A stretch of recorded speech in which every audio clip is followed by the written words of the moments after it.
बहनों, प्यारे बच्चों, सबको हाथ जोड़ के नमस्कार।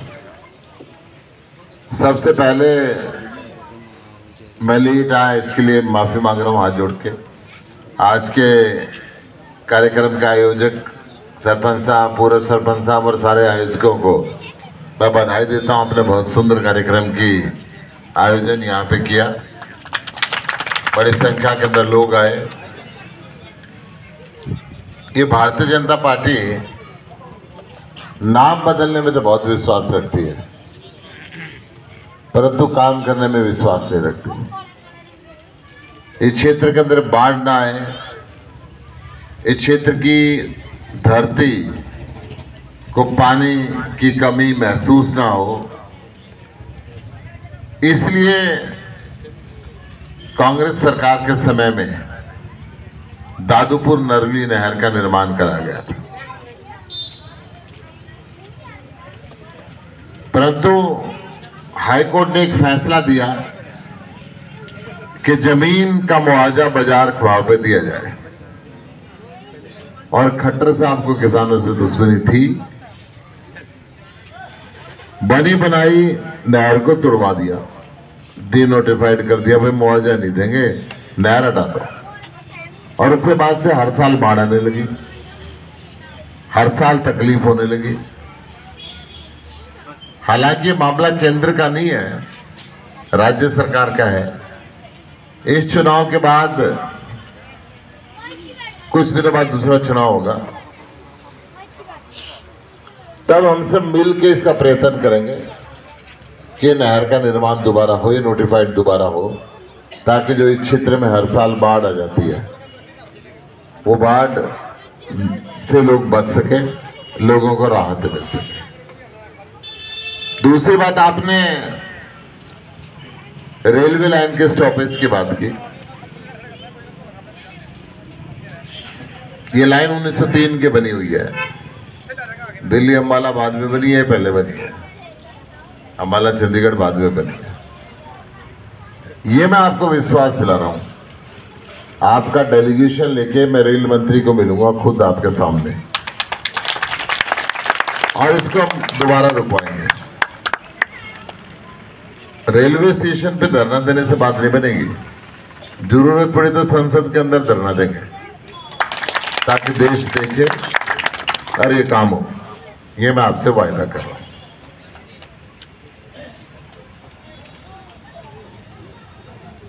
ये जो बाढ़ आई थी, मुआवजा इन्होंने दिया नहीं अभी तक।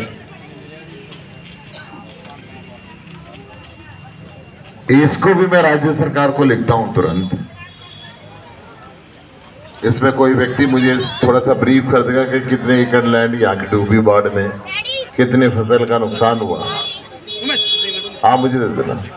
आप रोहित से मिलके एक पत्र ड्राफ्ट करा देना यहाँ के राज्यपाल को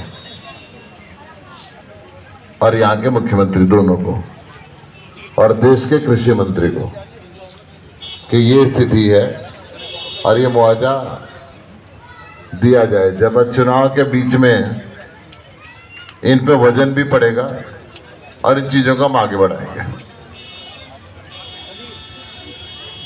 ये तो बात जो मत से आपने मेरे से की, ये आपकी उन बातों के लिए।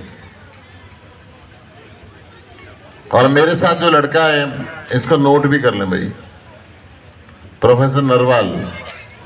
ये 3 बातें मैंने कही हैं। एक तो ये जो मुस्तफाबाद या सरस्वती नगर रेलवे स्टेशन, इस पे जो लोकल ट्रेनें और एक्सप्रेस ट्रेनें रुकती थी, कोविड में जो बंद होगी लॉकडाउन के बाद, वो हमने दोबारा चलवानी है। उसके लिए रेल मंत्री से मिलना है, यहाँ के लोगों का डेलीगेशन लेके जाना है। दादूपुर नलवी नहर के लिए हरियाणा में सरकार बनने के बाद दोबारा प्रयत्न करना है। और तीसरा, मुआवजे के लिए ये सरपंच साहब के साथ मिलकर एक पत्र लिखना है, ताकि फिर हम उसको परसू करें। मैं आपके पास चुनाव के लिए आया हूं। देश के अंदर 2 चरण का चुनाव पूरा हो चुका। दोनों चरण में भारतीय जनता पार्टी की निराशा बढ़ती चली गई है। आप हर रोज टेलीविजन देखते होंगे, टेलीविजन में किसी और को तो दिखाते नहीं, मोदी को ही दिखाते हैं, हमने तो देखना बंद कर रखा है। परंतु लोग बताते हैं कि उसके चेहरे की रौनक खत्म होती जा रही है, मुस्कुराहट खत्म हो चुकी है। आज जाके दोबारा से देखना कितना फर्क पड़ गया। इसका ब्याजी तो गलत हो ही गए हैं, कॉन्फिडेंस इनका लूज हो चुका है। अब ये वो सरकार है जो इस देश के संविधान को तोड़ना चाहती है, इस देश के लोकतंत्र को तोड़ना चाहती है, चीन और रूस के रास्ते पे चलना चाहती है। देश जब से आजाद हुआ तब से लेकर आज तक अगर सीट पे बैठे हुए मुख्यमंत्री को गिरफ्तार किया है तो मोदी ने किया और किसी ने किया नहीं। देश सबसे आजाद हुआ है तब से लेकर आज तक चुनाव के बीच में प्रमुख विपक्षी दल का खाता बैंक अकाउंट सील किया तो मोदी ने किया, कांग्रेस का आज तक और किसी ने किसी का नहीं किया। इस देश के अंदर किसानों को जितना दर्द आज तक इतिहास में मिला मोदी सरकार ने दिया, किसी और ने नहीं दिया। 750 किसानों ने शहादत दी, एमएसपी की गारंटी का कानून बनाने का वायदा करके मुकर गए।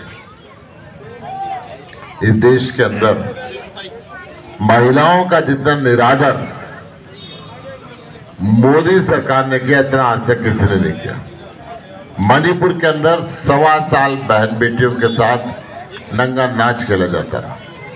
जंतर मंतर पे इनके सांसद ब्रिजभूषण शरण के खिलाफ देश की नामचीन पहलवान बेटियां बैठी, परंतु आज तक उसको गिरफ्तार नहीं किया, उसके बेटे को दोबारा टिकट देते। किसानों पे कार चलाने वाले मंत्री टैनी को इन्होंने गिरफ्तार नहीं किया, इसको दोबारा संसद में चुनाव लड़ने के लिए टिकट देते। इस देश के अंदर बेरोजगारी आज तक जितनी भी हुई है सबसे ज्यादा मोदी सरकार के राज में हुई है।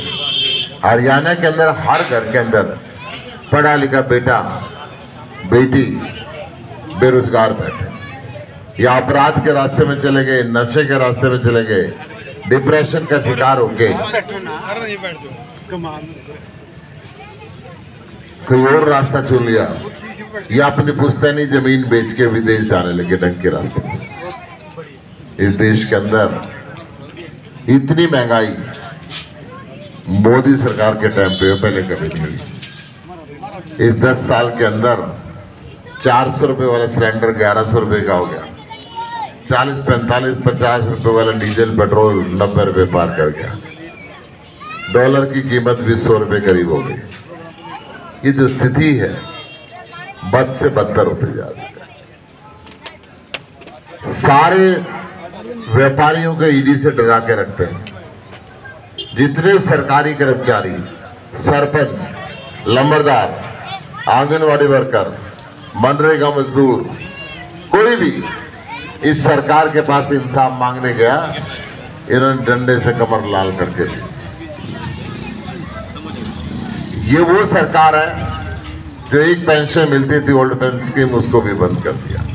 ये वो सरकार है जो सरकारी परमानेंट नौकरी तो देती नहीं, कच्चे टेम्परेरी कॉन्ट्रैक्ट के एम्प्लॉय रखती है, उन सबको हम परमानेंट करेंगे। ये वो सरकार है जो रोजगार कौशल निगम के माध्यम से लोग रखते हैं और अपने 2 लाख सरकारी पदों को नहीं भरते, डीसी रेट से भी कम उनको तनख्वाह मिलती है। इन व्यवस्थाओं को बदलने की जरूरत है। इन व्यवस्थाओं को बदलने के लिए आज पूरा देश आतुर है। ये भ्रष्टाचारी सारे बीजेपी पे इकट्ठे हो गए। यहां से जो इनका प्रत्याशी है नवीन जिंदल, उसके ऊपर भी देश के प्रधानमंत्री ने 1,86,000 करोड़ रुपए कोयला चोरी का आरोप लगाया था।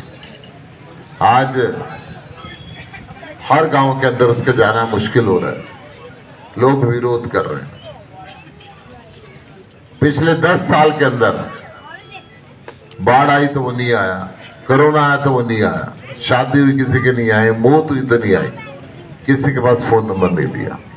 उनका फोन नंबर तो नहीं है आपके पास, ना तो नायब सिंह का होगा ना नवीन जिंदल का होगा। मेरा लिख लो, मेरे को आप जब मर्जी फोन करना, मैं नंबर बोल रहा हूँ 98 110 66 950 98 110 66950। आपका भाई बन के, आपका बेटा बन के आपकी सेवा करूंगा। आपकी आवाज बुलंद तरीके से देश की संसद के अंदर रखूंगा। मैं ये वायदा तो आपसे नहीं करता कि मैं आपका हर एक काम करवाऊंगा, परंतु ये वायदा जरूर करता हूं, मैं आपका हर एक काम करने की पूरी कोशिश करूंगा। मैं आज आपके सामने वोट की अपील करने के लिए आऊं। मेरा मन था कि मैं आपके साथ और समय लगाता, परंतु कई प्रोग्राम हैं, आगे अंधेरा होता जा रहा है। इसलिए मेरी आपसे अपील है, आने वाली 25 मई को झाड़ू का बटन दबा के मुझे आशीर्वाद दें। आप सबके बहुत बहुत मेहरबानी। वो भी राज्य सरकार का काम है, मैं कोशिश करूंगा उसमें। आपके साथ मुख्यमंत्री से मिलेंगे, बिशन सिंह जी को साथ लेके चलेंगे और करवाएंगे, कराएंगे जरूर। धन्यवाद जी, बहुत बहुत धन्यवाद।